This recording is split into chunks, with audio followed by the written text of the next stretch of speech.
বিদঙ্গ.com-এ তোমাদের স্বাগত। আমি নীলাঞ্জন, তোমাদের ম্যাথসের টিচার। তো আজকে যে অঙ্ক নিয়ে আমরা আলোচনা করব সেই অঙ্কটা দেখো স্ক্রিনে দেওয়া আছে।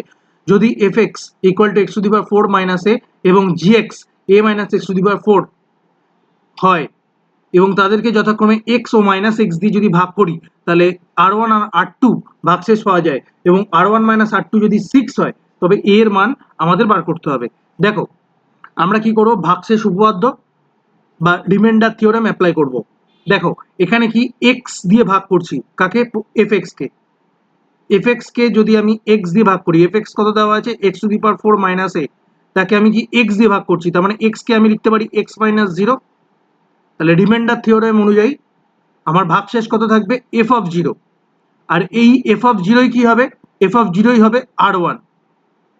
ঠিক সিমিলারলি gx কে আমি কত দিয়ে ভাগ করছি, gx দেওয়া আছে দেখো আমাদের a - x⁴, gx কে আমি ভাগ করছি -x কে আমি কি লিখতে পারি -x + 0। ঠিক আছে, তাহলে এখানে যদি -x + 0 লিখতে পারি তাহলে আমার ভাগশেষ কত দাঁড়াবে g(0) এবং সেই ভাগশেষ দেওয়া আছে r2। ঠিক আছে, তাহলে প্রথম আমরা f(0) কত হয় সেটা বার করি। দেখো f(0) কত হবে, f(0) হচ্ছে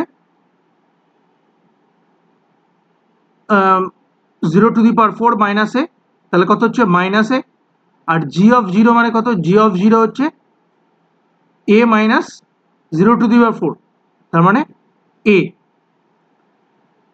প্রথমটা কত, প্রথমটা হচ্ছে r1 আর সেকেন্ডেরটা কত r2, তার মানে এখান থেকে আমি কি লিখতে পারি যে r1 = -a আর এখান থেকে লিখতে পারি r2 = +a এবং একটা রিলেশনও দেওয়া আছে r1 - r2 = 6।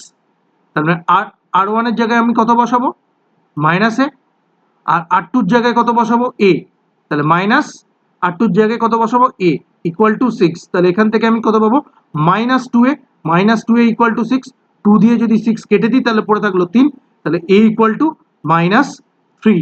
তাহলে এর মান কত -3। বিদঙ্গ.com-এ এই সলিউশনটি দেখার জন্য ধন্যবাদ।